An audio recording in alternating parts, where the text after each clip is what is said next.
Vibrant music teaching. Proven and practical Tips, strategies, and ideas for music teachers.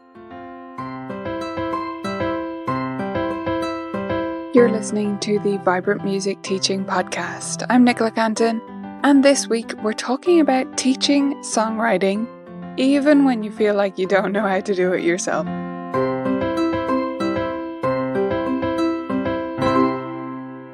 Hey there, beautiful teachers. Welcome to episode 151 of the podcast. That feels like a beautiful number somehow, 151. And if you want the accompanying article to go along with this episode, you can go to colourfulkeys.ie/151, or if you're a member, vibrantmusicteaching.com/151. Both of those will get you to the accompanying article, where you can read along with listening. So today we're talking about teaching songwriting, and I wanted to tackle this specifically from that perspective of if you're not a pro, if you're not someone who feels confident doing songwriting, maybe you have never written a song in your life, and you're thinking, how can I possibly teach this to my students? Well, here's the thing. Even if you've never written a song, you absolutely have expertise that can help your students. And this is one of these areas like improvisation or like the basics of playing jazz music that I believe you as a teacher can introduce your student to these things. And you should. I aim to make myself a jack of all trades in music so that I can introduce my students to all these different avenues. And if your student then goes on and gets really into songwriting and they're doing things that you think are beyond your grasp, beyond your expertise, you can't really help them with them anymore, then you advise them to seek out a specialist teacher or go find a mentor that can help them with this. But your job as the more general music teacher, and I don't mean general music as in school, but the more general piano teacher or trumpet teacher or guitar teacher, is to just open them up to the possibility and give them the confidence that they can write songs if this is something they want to do. And at least get all your students to try it a few times so they can really test whether it's for them. Because you don't know if stuff like this is for you or not for you, and I don't believe we fit into those two boxes anyway. But if you never try it, in all likelihood, the fear will stand in the way of you ever trying it, and you won't find out whether it's a good fit. So you, as a more general music teacher, as not a songwriting pro, can absolutely get your students started with the basics of songwriting, and if they want to, they can go from there and you can help them with that. So let's talk about that starting point. Let's talk about where we actually begin. I'm going to give you 4 ways here that you can get your student started with a song. And I really recommend all of your students try all of these, if possible, at least a few of them. Because again, you don't know which one's going to work for you until you try it and really give it a good go. So the first way to start a song is the way that we've been doing in my studio this year. And that is to start with writing the lyrics. My students recently did a composing project, and as part of that they wrote lyrics for a song, and then they wrote the song, the music, to go with someone else's lyrics from the studio. Now it doesn't have to be a pass it on scenario like it was here in the Colourful Keys piano studio, but writing lyrics is a great starting point for a song. It might be the most obvious. For many people, they would think you'd start with lyrics, but definitely some songwriters do. And so it's good for your students to get that experience. If your student is stuck for something to write about, you can step in and provide that writing prompt. So suggest they write something about something that happened at school this week or something that happened at home. A time they felt ... So a time they felt disappointed, a time they felt sad, a time they felt excited, and what the circumstances were around that. Or a day in the life of, something from someone else's perspective. So a day in the life of my dog, or my birthday party from my mum's point of view, taking on someone else's perspective is a really useful idea here. Now, we're actually going to be putting together a post with tons of different lyric prompts. So if you need more of this, or you want a resource to refer your students to, that'll go out a couple of weeks after this episode right here. So if you're listening after the fact, you can go back or even just search the site for lyric prompts and it will pop right up. Otherwise, stay tuned for that if you're listening to this as it goes live. The next Kickstarter for a song would be to compose a hook or a riff or a little nugget of melody. Many songs start this way. My favourite story about this is the story of Paul McCartney writing Yesterday. That little tune, Yesterday, just that much of it, that he had swarming around his brain for a long time before he put the words to it. So songs absolutely do not have to start with the words. Paul actually had different words to go with that. Scrambled eggs was what went along with it, and that was how he remembered it. And he drove the other members of the Beatles, reportedly anyway, drove them crazy playing this at every opportunity, trying to find where it fit and how to turn it into a song. And eventually he did, and it became Yesterday, one of the most popular songs of all time, of course. So if you want more about that story, I've left a YouTube video in the article. Again, you can go to vibrantmusicteaching.com/151 or colourfulkeys.ie/151 to get that. The third place you might start is chord patterns. So you can start from the ground up, as it were. A simple way to get going with this, and one that's sure to produce different results for your students than they might have gotten otherwise, is to get them to pick a key. So they pick A major. Great. So we're in A major. Let's play all the chords in A major. Discover what those are. Go up through the scale. So you've got A major, B minor, etc., etc. And then maybe you want to cut out chord 7, or maybe they like it and they want to keep it in. So pick at this stage 3 to 5 chords at random from that key. Just, I want to do this one, then this one, then this one, then this one, or something like that. And then they can put those in different orders. So let's say they've got a B minor, they've got an F sharp, they chose to use the diminished chord, so they've got the G sharp in there, and they've got a D major. Well, they can put those in various different orders, so they can experiment with that and see what order they like. Then when they have that pattern, they can simply play around with it in terms of the rhythm. And once they're happy with that progression and they've practiced it for, say, a few weeks, they're really comfortable with it, they can start to improvise on top of it. And they could use the A major scale, but you could also show them how to try it with different modes and things like that. So the possibilities are endless from there, but it can really open up students to new avenues that they might not have explored otherwise if they're just going to write a song from their own frame of reference. This is an area where you can really lend your music theory hat to them and help them to find much more interesting sounds than they would have by themselves, even if you don't write songs yourself. The last Kickstarter is called Craft from a Chord Chart. And this is where we're going to borrow the chords from another song. For this, I really recommend the app iReal Pro. If you can afford it, it is a bit of a pricey app, but it is totally worth it. I've had it a long time and I use it again and again. It's wonderful. So the way iReal Pro works is it's based on chords, and different people will figure out the chords for a particular song and post that to the forums, and you can download it to your app. And once you have that song there, you have the chords. Now, it's not copyrighted information because it is chords, right? So this is fully legal. There's no melody there, there's no words there, and you can't copyright a chord progression. So you load that up in iReal Pro. Let's say they choose Yesterday, right? So you've got the chords from Yesterday right there, and they play those chords and they learn that progression or just a chunk of it. And they can play along with it in iReal Pro because iReal Pro provides basically a background band, and you can take in or out the piano, etc., and have this whole band play around with the style and all of this stuff. So it can open up so many different possibilities for them there. And then they can find, okay, well, what scale would match each of these sections or would match the whole song? And then improvise with that. So again, it's just about broadening their horizons. They're not going to come up with the same song. They're not going to write Yesterday all over again.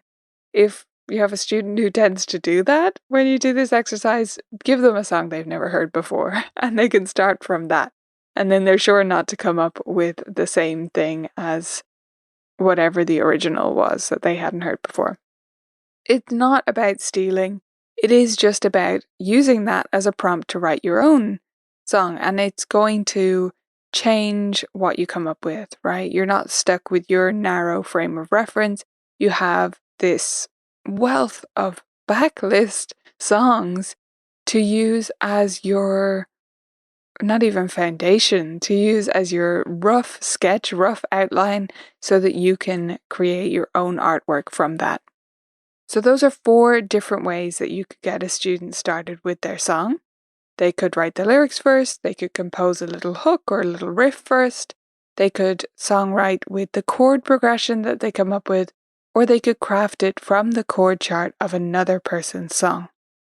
Next, I'm going to go through a few different best practices and pitfalls so that hopefully you can steer your students in the right direction. The first best practice is simple experimentation and having the right mindset around that. So making sure your students know that they're going to write a ton of songs to get good at this. That's what it's about. They need to write lots and lots and try lots of different ideas and not throw them out right away. You might come across a chord progression that you think, oh, I'm not sure about this, or it doesn't sound like my favorite pop music, but that might be what leads to the most interesting thing. So make sure they know that they're going into this as an experimenter. They're supposed to try lots of different things, and then they'll hit upon one that they really like, maybe on the 20th iteration, and that's how the process works. The other good tip to give your students is to start to come up with a template as they move forward. So if you have a student who really does get into this, then they can come up with their own version of a template. And this can be almost a standard operating procedure for themselves, although you wouldn't call it that to them. It's like an SOP for songwriting. So they're going to write down, once they've experimented, they write down, okay, I normally start by writing a few words that inspire me, and then I go and I write the chord progression, and then I do this, and then I do that. And they hone this process over time. But if you don't keep notes over what you're trying, then you don't know which experiments are working the best. So encourage them to keep their own little notebook and start coming up with these templates for how they come up with their songs. The next tip is one of the most important things and the most neglected things for most students, and that is listening to other music. Many students today, they just have such a narrow palette of music to draw from. And they might tell you, oh yeah, I want to play jazz, or I want to write pop songs, or I want to write in this particular style. And yet they don't listen to that style. They only listen to the background music in their YouTube videos or whatever. So make sure they're listening to a wide variety of music, and not in a preachy way, in an exploratory way. Telling them, oh, okay, maybe try this week, and then having these chats about them. You can provide such a valuable asset to them that way, because you're going to have influences and ideas about what to listen to that they wouldn't come across otherwise. So whether you put together a special playlist as a taster to get students started, or you just make suggestions here or there and then follow up with it next week. You know, you suggest Nora Jones one week and then Count Bessie the next week, and you come back and ask them what they thought of it, and spark some discussion between you week after week. The next best practice tip for your students is to keep an ideas file. This is something that I've gotten better at in terms of my own writing, and it makes a huge difference. So one of the big problems that we'll talk about in a moment is the blank page issue, right? The writer's block, as it would be called. And that's just as true for someone like me who writes blog posts and books as it is for a songwriter. And the best antidote is to keep an ideas file at all times, so that you have a little sticky note on the home screen of your phone or something like that. And just whenever you have a tiny nugget of an idea out and about, you just type it in there. Or maybe if it's little melodies that occur to them, they keep some voice memos on their phone. This means that when you have the time to sit down to write a song, you don't have nothing. You never start with a blank page. You never start with nothing in front of you. You always have some idea on the go. And the more you try to cultivate this habit of writing down the ideas, the more the ideas will flow as well. And my last tip for best practices for you as a teacher is to start to connect your students who write songs. So if you have a few teens who are really getting into this, connect them with each other. Start a group, whether it's just that you facilitate a chat because you're using Tanara in your studio and you start a message group within that saying songwriters or something like that, and your students can chat to each other. Or it's that you organize a meetup once a month in your studio and it's just about sharing their songwriting ideas, or any other way that you can bring them together. Having connection with other people who are going through the same thing is so useful in any area of life. In songwriting, it might turn into something more. It might become that they create songwriting teams. One of them loves writing lyrics and the other one way prefers writing the chords, and they become collaborators. Or maybe they start a band together. Maybe one of them also plays guitar and the other one knows a drummer friend and they start a band. You never know what could happen when you bring your songwriters together. Lastly, I want to quickly run through a few pitfalls that you might run into with your students. The first one is blank page syndrome, as we've talked about. So that writer's block, that stumbling point of getting started is really, really tough. And if you talk about that with your students, it's going to be a lot easier for them to deal with. Everyone comes across it. Everyone has this struggle.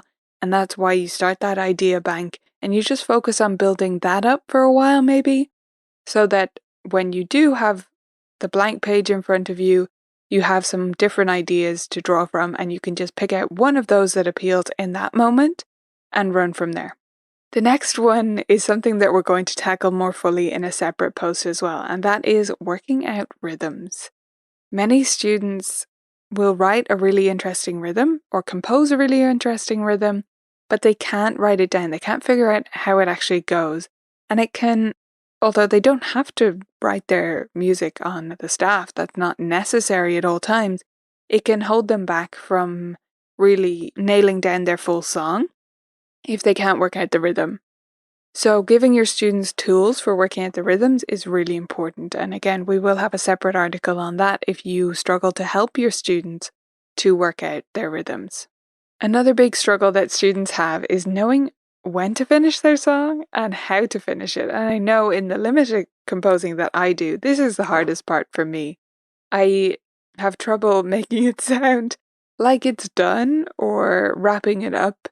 And so giving your students simple forms to work with is great for this, but for the very end of the song, if that's the struggle for them, just borrow from other songs. It's not going to sound like the other song, but you just imitate what they did and then gradually tweak it and it becomes your own.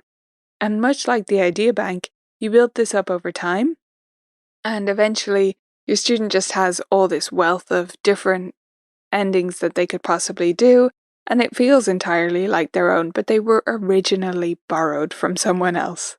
Another pitfall students fall into is trying to find the right idea. They think, there's one great idea, I need to have the perfect plan before I start. And the thing is, you don't know what it is until you start. So try to shift your students' focus to creating an abundance of ideas, lots and lots and lots of things. If they focus on quantity, going against the common phrase, focus on the quantity and the quality will come. You need to just write. You need to just create stuff, and you'll get better over time. So try to focus on the quantity, and the quality will come with time. And the last pitfall rather, is not taking enough time. Sometimes music just needs to be put aside and come back to later.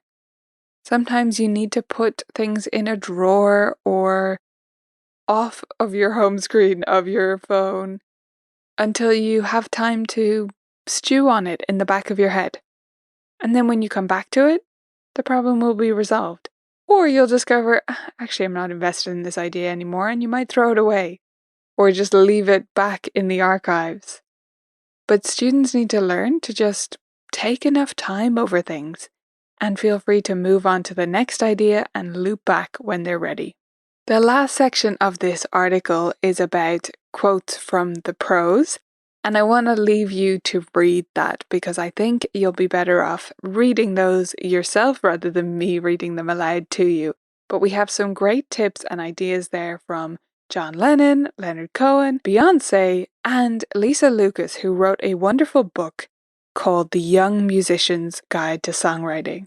And that's actually my last tip for you for today, is if you have a student who really starts to get into this, buy them that book. Get their parents to buy it for a Christmas present or a stocking filler or a birthday present or something like that. It's a wonderful resource, really, really encouraging in its tone and written specifically for young musicians, although it will work for all ages. So if you have an adult student, I think that's a great place to start for them as well. Again, that's The Young Musician's Guide to Songwriting by Lisa Lucas. I would love to hear your tips for teaching songwriting. Please come visit us at the show notes at the article for this episode and leave your comments there or connect with me on Facebook in our Facebook group, Vibrant Music Studio Teachers. I'm looking forward to hearing your thoughts. See you next week. If you liked this episode, you would absolutely love Vibrant Music Teaching membership. We have the support and the training you need to take your teaching further. Join us today by going to vmt.ninja and signing up.